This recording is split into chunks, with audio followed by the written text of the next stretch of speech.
साईं मस्ताना जी महाराज जिन्होंने धन धन सदगुरु तेरा ही आसरा के अलावा काफी नारे दिए, मंजूर किए। हाजर नाजर जिंदा राम तेरा ही आसरा, जिसने जपाया जिंदा राम तेरा ही आसरा, दोनों जहां के बाली दाता रहबर तेरा ही आसरा। सो जिंदा राम वो गुरु मुर्शिद कामिल सतगुरु मौला जिसको मालिक ने अपना मैसेज, अपना संदेश देने के लिए बनाया हो, वो जीता जागता राम है। कोई उसे बात सुन ले तो अवश्य उसका आवागमन खत्म होता है, जीते जी गम दुख दर्द चिंताएं मिट जाया करती हैं। क्योंकि वो जीता जागता गुरु सतगुरु जिंदा राम उस राम की ही बात बताता है, अपनी बड़ाई नहीं गाता। और उसकी जो बात सुन ले तो इसका मतलब सीधा सीधा है कि वो परमात्मा की बात को मान रहा है। और जो सृष्टि का कर्ता धर्ता अल्लाह वाहिगुरु राम है, अगर कोई उसी की बात को मानने लगे तो ये हो ही नहीं सकता कि उसके जीवन में, परिवार में कोई दुख दर्द परेशानियां आए, सब मिट जाया करती हैं। तो इसलिए साईं मस्ताना जी महाराज फरमाया करते, हाजिर नाजर जिंदा राम तेरा ही आसरा।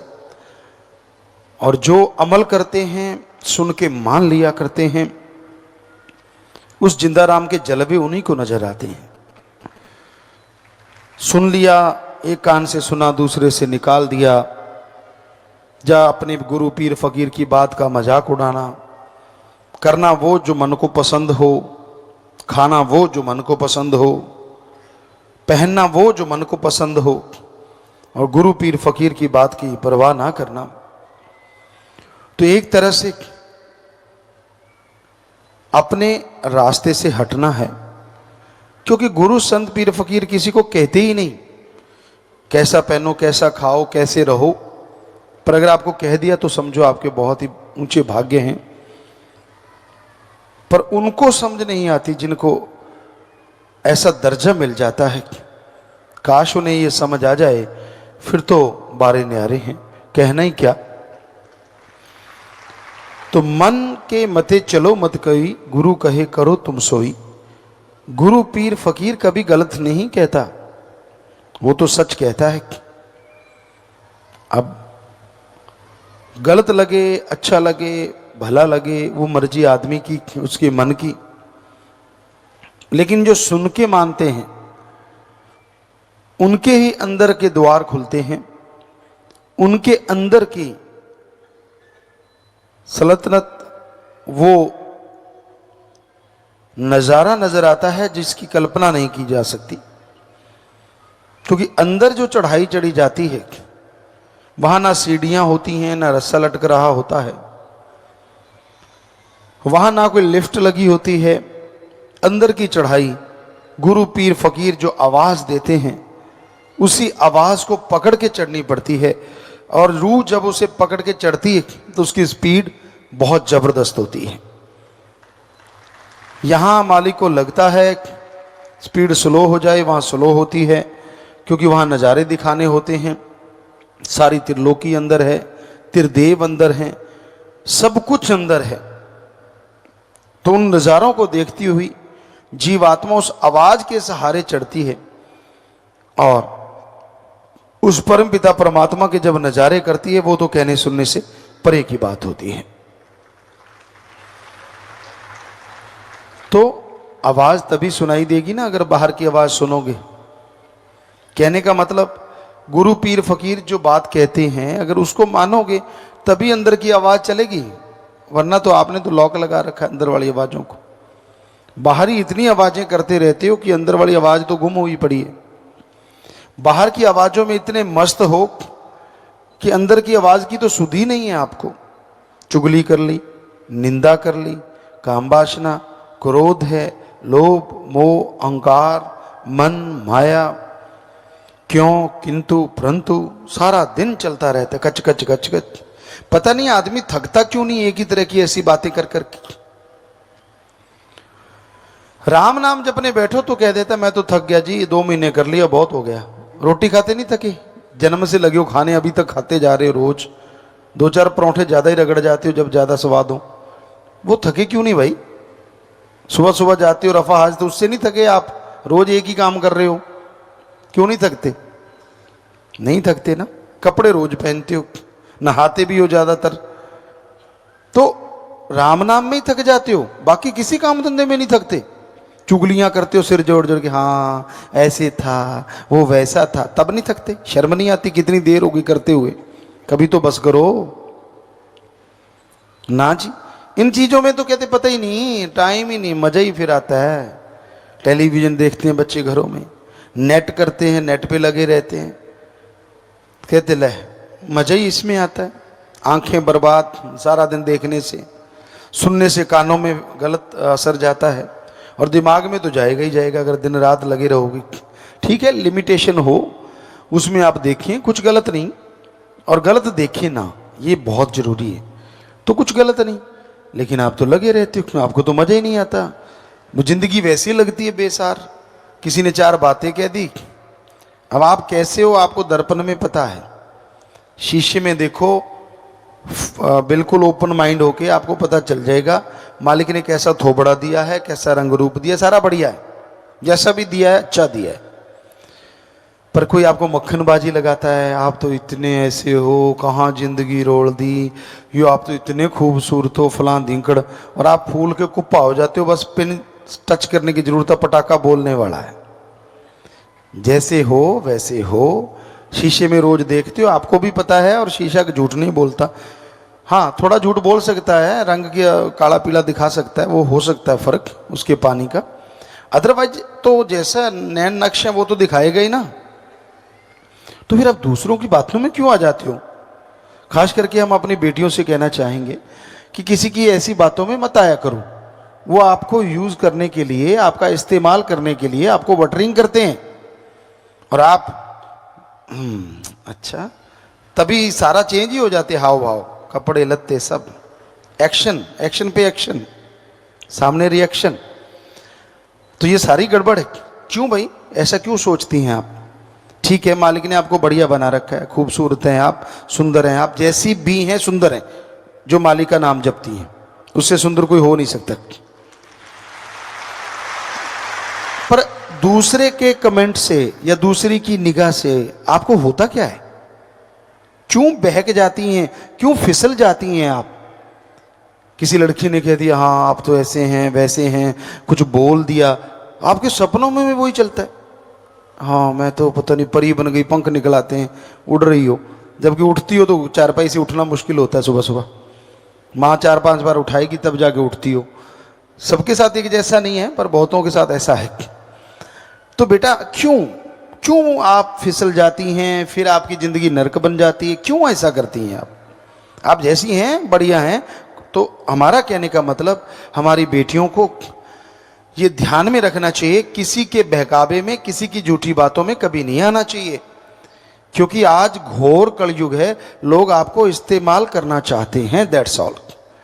गंदी उनकी हवश होती है, वो उसी हवश के चलते ही आपको ऐसी निगाह से देखते हैं, ऐसी बात कहते हैं। जिनके साथ हुआ होगा उनको पता है कि हाँ गुरुजी सच कह रहे हैं, जिनके साथ नहीं हुआ उन ना ही हो, मालिक करे वो बच के रहें, इसलिए हम आपको ये बता रहे हैं। तो ये आदत होती है, फितरत होती है ये नर मादा में। तो बेटा हमारी तो यही गुजारिश है कि ध्यान रखा करो, जिंदगी में सब कुछ है, खुशियां हैं, बस आप जैसे हैं वैसे हैं, आपको पता है।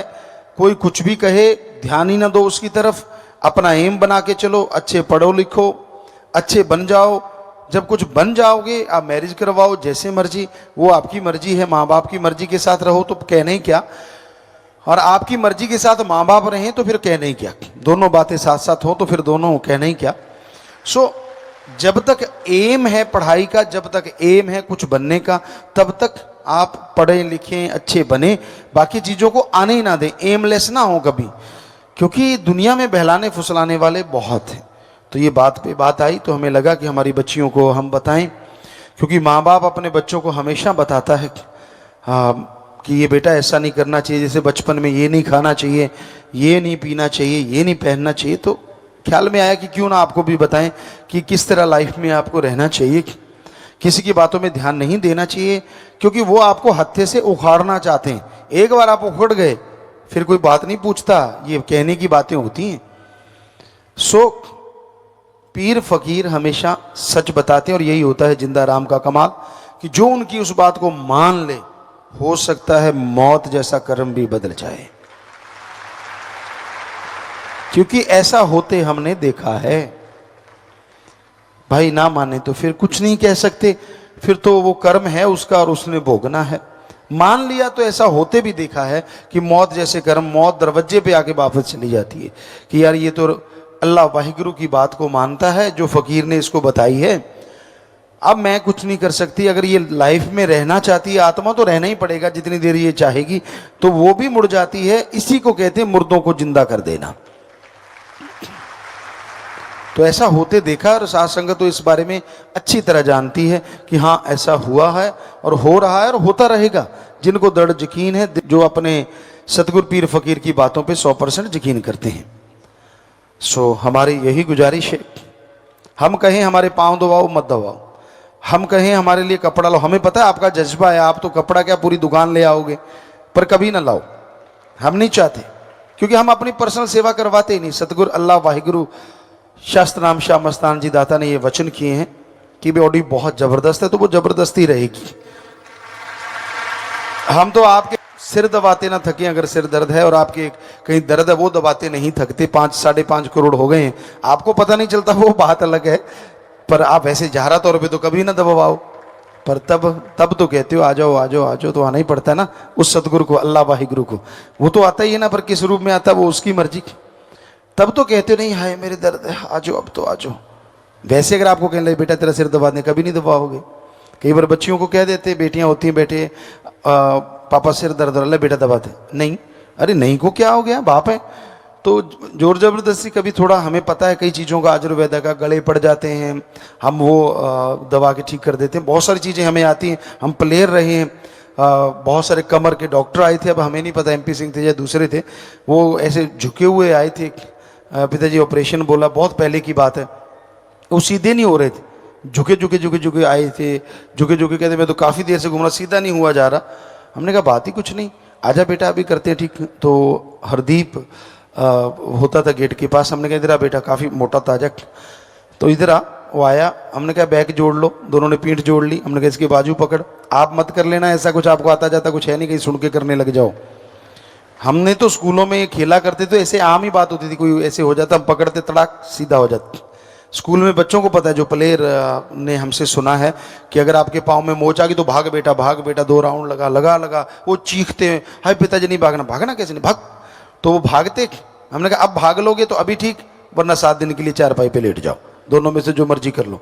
तो क्योंकि ये चीज़ें प्रैक्टिकली की हुई थी, तो उस डॉक्टर को पकड़ा, उसने एक झटका दिया, सीधा हो गया। वो उसको यकीन ना है कि मैं सीधा हो गया, कहता मेरे को तो ऑपरेशन बोला था रीढ़ की हड्डी का। हमने कहा हो गया बेटा चल जा। सो क्योंकि प्रैक्टिकली लाइफ में बहुत कुछ ऐसा किया है, खेतों में काम करते, दाती से फसल काटते, शास्त्र नाम दाता रहबर के रहमो करम से हमने भी 1-1.5 एकड़ एक दिन में फसल काटी है, गेहूं काटी है, जो कहते गवाते काटा करते थे। आप में से कोई ना कोई होगा जिम्मेदार जिसने कभी काटी होगी आधा एकड़ या 1 एकड़, तो हमने 1.5 या 2 एकड़, हमें याद नहीं है। आप जो राजस्थान का था कि 10 कनाड़ा सी या 15, याद नहीं है, कि वो 2 एकड़ के करीब बनता था, वो हमने सुबह से लेके शाम तक काट दिया था अकेले। तो आप में से भी कोई ना कोई बुजुर्ग होगा जिसने कभी ना कभी ये कंपटीशन लड़ा होगा, है कोई ऐसा? जी कुछ बैठे हैं बुजुर्ग, उन्होंने हाथ खड़े किए कि ऐसा कंपटीशन लड़ते थे कि 1 एकड़ काट दो, या जी, तो इन्होंने भी आधा एकड़ में पूरा कंपटीशन किया होगा कभी ना कभी। तो हमने 2 एकड़ के करीब लगभग वो काटा था। तो कहने का मतलब प्रैक्टिकली है। तो वहाँ काटते काटते कई बार जो साथी होते हैं, किसी की दाती लग गई, परमपिता की रहमत से हमारे कभी नहीं लगी, उनकी कभी लग गई, क्योंकि जब ध्यान अलग हो जाता है ना, काट रहे हैं और अरे किया है, उधर दाती चलाती, बस फिर इधर की है। सो उनको फिर बताते आपको भी बताते हैं, ये हकीकत है। कहीं चोट लग जाए और ऐसा थोड़ा बहुत खरोंच आ गई या थोड़ा बहुत कट लग गया, तो आप जाओ बाथरूम, जो पेशाब आप करने जाते हैं, जाइए उस उंगली पे कर दीजिए, आपका हाथ कभी पकेगा नहीं, ये पक्का है। ये अजमाई हुई चीज़ें, हमने बहुत खेती बाड़ी में किसी लग जा रहे भाग भाग भाग जा जा जा जा, जा इसके ऊपर पेशाब करे भाग जा, तो वो हाथ पे करे थे और मतलब ही नहीं, वही दवाई थी, बस हो गया काम, लग गया एंटीबायोटिक। कभी नहीं पकता था, कभी कुछ नहीं होता था, 2 दिन में ठीक हो जाते थे। हमने कहा 2-3 बार कर लेना जब भी जाओ, इसमें शर्म की क्या बात है? अगर खुद की दवाई काम करती है तो बाहर की लगाना जरूरी है क्या? तो ये मालिक ने बनाई हुई होगी शायद, पर हमने तो प्रैक्टिकली की है, ये सच है, 100% बिल्कुल ठीक हो जाता है। तो ऐसी चीज़ें हैं जो तजुर्बा होता है तो वो बता देते हैं। मान लो फ़ायदा है भाई, बात वहीं पे लेके आते हैं कि तब तो आप बुला लेते हो कि आ जाओ पिताजी, मेरा तो सिर फटी जाता, आ जाओ आ जाओ आ जाओ, अब तो मेरा ये हो रहा है, आ जाओ आ जाओ, लूज मोशन लग गया, आ जाओ फलां हो गया होगा जो, तो वो अल्लाह वाहिगुरु राम को तो मानना पड़ता है, तब आप ठीक हो जाते हैं। सारे तजर्बे आपने कर रखे हैं, फिर भी इतना मन आपका बेईमान है, इतना ढीठ है, जब नहीं मानना तो नहीं मानना, इस बात को नहीं मानना, बाकी सारी मानते ठेका थोड़े ही ले, तो फिर सतगुरु ने भी ठेका थोड़े ले जो सारी कर देगा। अगर तू सारे वचन मानने का ठेका ले लेगा तो तेरा यहां का नहीं, आगे का भी, अरे आगे का भी नहीं, आपके आने वाले बच्चों का भी नहीं, जो गुजर गए उनका भी ठेका ले लेगा, वो सबका ले लेगा। तू बस मानने का ठेका ले ले कि मैं मानूंगा, वचन माना कर, फिर देख कैसे खुशियां मिलती हैं, कैसे नजारे आते हैं। तो बात यही हम आपसे कहना चाहते थे, वचन मानिए, चलिए, जिंदगी में बाहर छाई रहेगी। मानना खुद नहीं, नाच ना जाने दिर फिटे मुंह गोडियां दे, नचना होता नहीं, तो ये गोडे बेचारे की करन, गोडे तो सही चलते हैं। सो वचन आप नहीं मानते, जब गड़बड़ हो जाती है, यार पिताजी ने मेरे साथ ऐसे कर दिया, गुरु जी ने, ठीक है सानू लड़ी जाओ फोटो नाल, कोई गल नहीं, पर कितने जायज भी लड़ लिया करो, नजायज ही लड़ते रहने हो सारा दिन। कोई जायज बात हो तो मानी, नजायज लड़ना तो वैसे आपका दिल हल्का हो जाता है, कोई बात नहीं, नजायज भी चलेगा, ऐसा कुछ नहीं है, माँ बाप की तरह तो सब चलेगा, पर गुरु की तरह तो बात बनती नहीं। आप वचन मानो, पहले पहले बैठ के 5 मिनट सोचना, मजलिस सुन ली, जाके 5 मिनट बैठ के सोचना भी आपने कितने के वचन माने हैं हमारे, फिर लड़ना कि हम लड़े, हमारी बारी है। क्योंकि हमें नहीं लगता कि आप मानते होंगे, हमें 100% अभी पता है, आप सोच के देखोगे, हमें अभी पता है कि आप मानते हो। आप में से कुछ सज्जन ऐसे होंगे 80% मानते हैं, कोई 90 है, कोई 50% मानता है, ऐसा नहीं कि मानते नहीं। और कई यह जी ਜਿਹੜੇ सौके मान लेंगे, औखे औखे छड़ देंगे हैं, यार आ छड़ दो कोई नहीं, हौली कितने चटनी खा लो, की फर्क पैंदा। सो मतलब बुरा ना मान जाना भाई, कोई खा के आया हो। तो हमारा कहने का मतलब ये है कि हम तो वैसे ही कह देते हैं, हमें कोई बताता बतूता नहीं है। यहाँ तो एक ही बताता है खसम, वो अल्लाह वाहिगुरु सतगुरु मौला, और कोई नहीं बताता। तो अचानक कोई बात मुंह में आ गई और निकल गई, हम कौन सा सोच के आते हैं कि ऐसा बोलना है, तो टॉपिक ही नहीं होता हमारे पास, ना हम कोई तैयारी करके आते हैं। तो ये आपका आप ही टॉपिक हैं सारे, जैसे आप बैठे हो इधर से आता रहता है, इधर से हम भेजते रहते हैं, ले ले बेटा। तो इसलिए हम हमेशा आपको कहते हैं, फकीर से मांगो, अच्छी चीज़ मांगो, जिंदगी मांगो, तंदुरुस्ती मांगो, भली चीज़ मांगो। कभी भी जैसे हम कल आपको कह रहे थे, वो चीज़ें ना मांगा करो, अच्छी चीज़ मांगो, ताकि वो दुआ करें और आपको वो मिल जाए। तो मानना आपकी मर्जी, बताना हमारा फर्ज। कई बार आपको लगता होगा पिताजी काफ़ी दिनों के बाद आए हैं और काफ़ी डांट लगाते हैं, अब हम क्या करें। माँ बाप काफ़ी दिनों बाद आए और बच्चा घरे आके खूह पट्टी बैठा हो गेट दे अगे, तो माँ बाप उन्होंने देऊगा भी लै पुत लै तगमा लै लै, खूह पट्टता गेट दे अगे तो डिगूगा ही ना, तो समझाना तो पऊगा कि मूर्खा की किया है, मूर्खा ही कहूगा उन्होंने, ये थोड़े कहूगा वाह बहादरा। सो वही बड़ी बात है, हमें तो बता, हमारी तो ड्यूटी है, करें तो करें क्या, हम तो आपको समझाना है ना, हम तो आपको कुएं में गिरता नहीं देख सकते। माँ बाप आपके देख सकते हैं दुनियावी, क्योंकि आपने उनको दूर कर दिया, तो उनको भी लगता है यार हम क्या करें, पर हम तो चाहे हमें दूर करो चाहे नज़दीक रखो, चाहे कुछ भी करे, जतन वापस तुम्हें ले जाएंगे। सो बेपरवाह जी के वचन हैं, कैसे हाथ छोड़ दें आपका, एक बार हाथ पकड़ लिया तो पकड़ लिया, ये हो ही नहीं सकता कि कभी छोड़ें। आप छोड़ो, आपकी मर्जी, आप अपनी मर्जी के मालिक हैं, हमारे अपने असूल शास्त्र नाम शाह मस्तान जी के उन्होंने बनाए हैं, सो माना करो भाई। ताकि जैसे आप जानते हैं परम पिता परमात्मा, वो सुप्रीम पावर,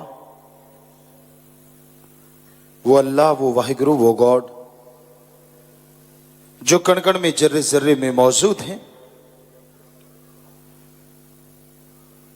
उसे देखने के लिए ना पैसे की जरूरत है, ना ऊंची जात मजहब में जन्म लेने की जरूरत है, ना कोई पाखंडवाद, ना घर परिवार छोड़ने की जरूरत है, ना जमीन जायदाद, ना रुपए पैसे की जरूरत है। और राज पहुंच और ना ही पारिवारिक शक्ति की जरूरत है। उसे पाने के लिए दिलो दिमाग के शुद्धिकरण की बहुत जरूरत है। जब तक आपके विचार शुद्ध नहीं होते तब तक आप उस परम पिता परमात्मा को नहीं पा सकते। दुनिया को बहकाना, दुनिया को मूर्ख बनाना लोगों को आता है, पर परम पिता परमात्मा किसी की मक्खनबाजी में, किसी के दिखावे में, किसी की चालाकी में कभी नहीं आते। उसको पाने के लिए अपने विचारों को शुद्ध करना है।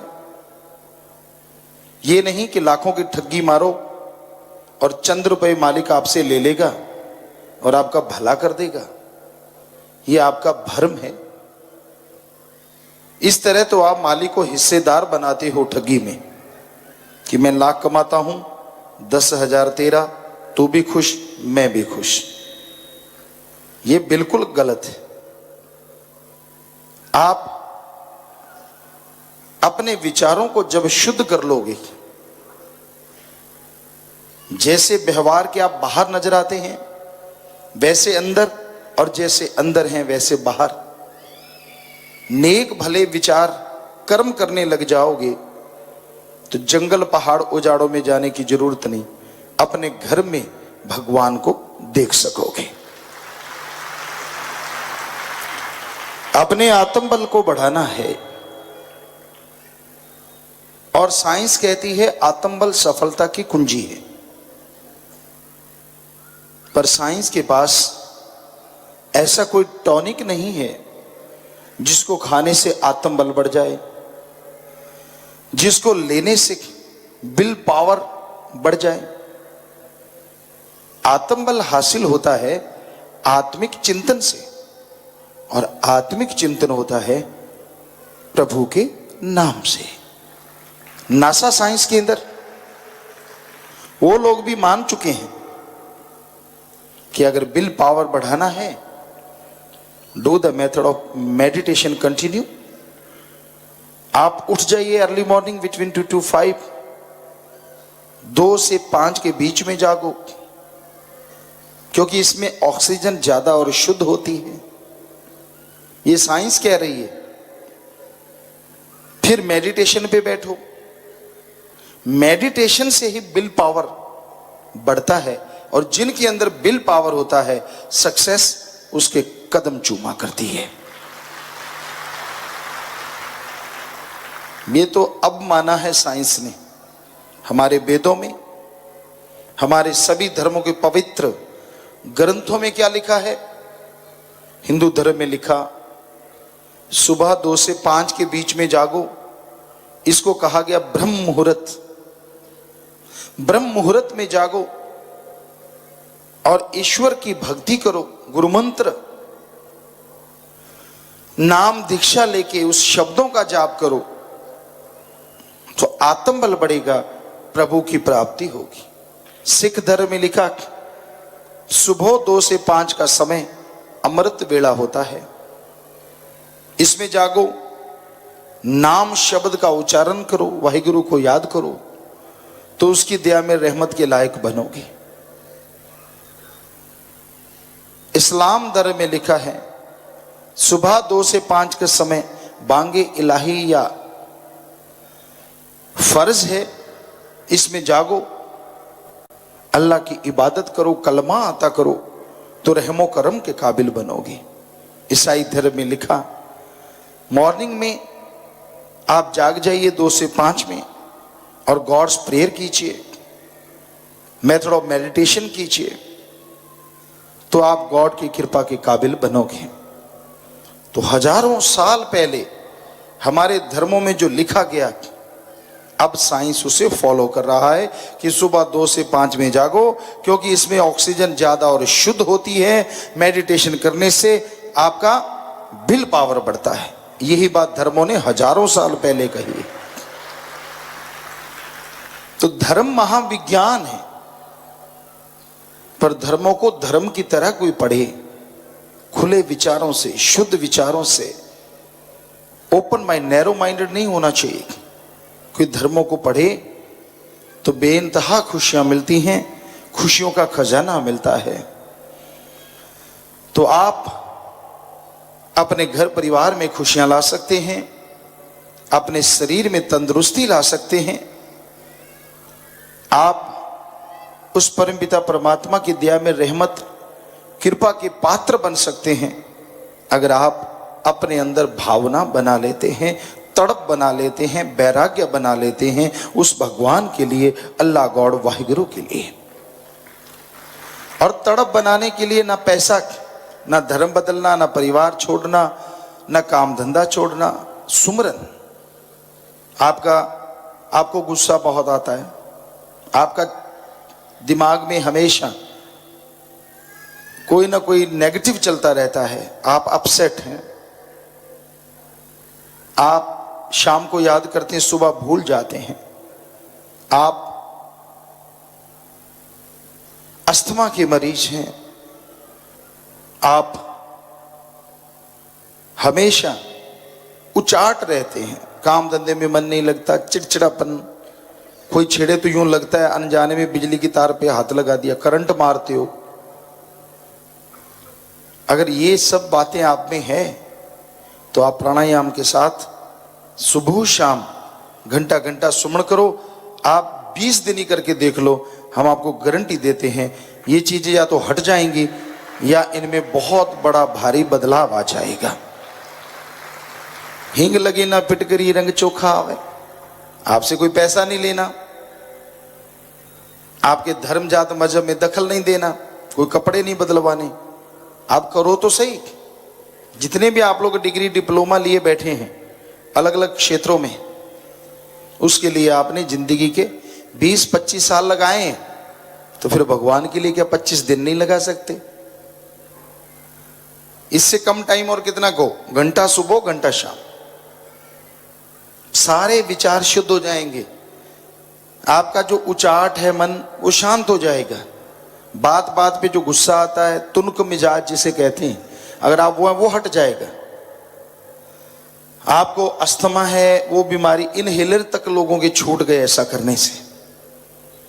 याददाश्त शक्ति बढ़ जाती है, दिलो दिमाग में असीम शांति आना शुरू हो जाती है। पर मेथड ऑफ मेडिटेशन, गुरु मंत्र का जाप तो आपको करना पड़ेगा। तो भाई अभ्यास करो, दिखावा ना करो, सुमरन करो, पाखंड ना करो। सुमरन से मतलब चलते बैठ के लेट के काम धंधा करते, जीवा से ईश्वर का नाम और हाथों पैरों से कर्म जोगी, जीवा ख्यालों से ज्ञान जोगी। काम धंधा करते रहो, कोई रोकता नहीं है। मान लीजिए आप ड्राइविंग कर रहे हैं, गाड़ी चला रहे हैं, ड्राइव कर रहे हैं, गाड़ी ड्राइव कीजिए, जीवा से तो क्लच ब्रेक नहीं दबाना, ये तो फ्री है, ईश्वर के नाम में लगा दीजिए। बस में बैठे, ट्रेन में बैठे, जहाज में बैठे, आप सफर कर रहे हैं, इधर उधर देख के बजाय अपना बेड़ा गर्क करने के, यार इनकी फसल बहुत अच्छी है, वो बहुत सुंदर है, मैं बहुत कुरूप हूं, वो ये है, वो फला है, ऐसे ही खिंचते रहते हो बेवजह। इससे क्या मिल जाएगा आपको? बजाय इसके आप सुमरन करें। कई लोग तो बस में चढ़ते ही देखने लगते हैं, कोई गपशप मारने वाला, टाइम पास अच्छा हो जाएगा। अरे गप मारना जरूरी है क्या? बैठते ये क्यों नहीं सोचते यार अच्छा कोई नाम मिले तो राम का नाम जपेंगे, भगवान से खुशियां लेंगे, ये क्यों नहीं सोचते? टाइम भी बढ़िया पास होगा और हो सकता है पहाड़ जैसा कर्म, कोई एक्सीडेंट होने वाला, भगवान का नाम जपने से वो भी आपका कट सकता है। पहाड़ जैसे कर्म को कंकर में बदल देता है ईश्वर का नाम, कितना बढ़िया है। साथ में सफर अच्छा, साथ में खुशियां खुशियां। तो आप करना नहीं चाहते ईश्वर के नाम का जाप, वरना ये तो भ्रम है कि मेरे पास टाइम नहीं, मुझे टाइम नहीं मिला, फलाना है, धिंकड़ है। कहीं बिल्कुल खाली होते तो भी सुमरण नहीं करते। चक चक चक चक सारा दिन चलती रहती जी लोलोमाई जुबान, बिल्कुल परवाह नहीं करते। इसकी चुगली कर, उसको छोड़ा, अगले को पकड़ लिया, उसको छोड़ा, उससे अगले वाले को, रेत तेरे की लेत तेरे की, सारा दिन जैसे धोबी प्रेस चलाता है ऐसे चलाते रहते, चुगली निंदा कर करके। क्यों नहीं टाइम आपके पास सुमरण के, भक्ति के लिए? क्यों नहीं करते सुमरन, क्यों नहीं करते भक्ति भाई? परेशान होते रहेंगे, कर्मों का बोझ उठाते रहेंगे। साईं मस्ताना जी महाराज का वो वाक्य याद आ जाता है। उनके समय एक सज्जन आए, वो कूड़ा करकट उठा रहे थे, रूढ़ी वगैरह, कूड़ा करकट, गोबर, खाद डाल रहे थे खेतों में। साईं जी कहने लगे, भाई देखो राम का नाम जपना कितना आसान, कितना मुश्किल, अभी आपको बताते हैं कि तू उस आदमी को बुलाओ। बुलाया, सारे दिन का क्या लेता है भाई? कहता जी 1 रुपया लेता हूं। अरे सारा दिन गोबर गंदगी उठाता है, 1 रुपया? हम तुझे 2 रुपए देंगे। कहता अच्छा जी क्या करना होगा? कहते कुछ नहीं, नहा ले, ये ले अच्छे कपड़े पहन ले।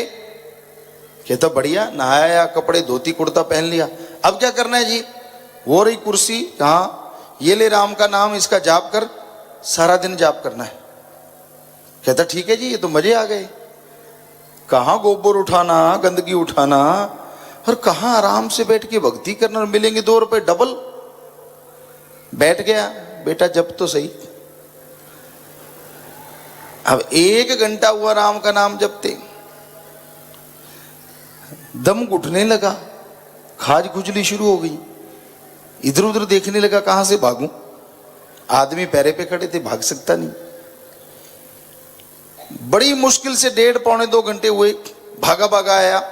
कहता साईं जी ये लो आपके 2 रुपए, ये लो आपके अच्छे कपड़े, मुझे तो गोबर उठाना सारा दिन मंजूर है, भक्ति नहीं मैं कर सकता। आज आजमा लो, आप में से जो कहे कि हाँ जी सारा दिन सुमरण कर लूंगा, जो दिहाड़ी मजदूरी करते आज डबल दे देते, करके देखो। सवाल ही पैदा नहीं होता, मन उसी टाइम ही कहेगा भाग ले भाई, कहां पंगा लेता है, क्यों लेता है। घंटा तो मुश्किल से करते हैं, मिन्नतें करते हैं कि बेटा घंटा घंटा सुबह, घंटा शाम सिमरण कर लिया करो। करेंगे जी, और दूसरों को यूं दिखाते मैं घंटा करने वाला हूं। हमें भी कहते हैं देखो मैं घंटा करता हूं जी, मैं तो वचन मानता हूं। वचन मानने तो कर 24 घंटे लगातार, अगर खाली है तो कर ले। फिर तू तो खाली है, कोई काम नहीं, कोई धंधा नहीं ना जी, ऐसा संभव नहीं है, ये कलयुग है। तो आप घंटा सुबह शाम सुमरण करें, आधा घंटा सुबह शाम कर लें, एक नियम बना लें और उस पर पक्के उतरो, कहना ना पड़े, खुशी से और रुचि से करो। फिर देखो कैसे परमानंद मिलता है और कैसे खुशियों से आप लबरेज हो जाते हैं।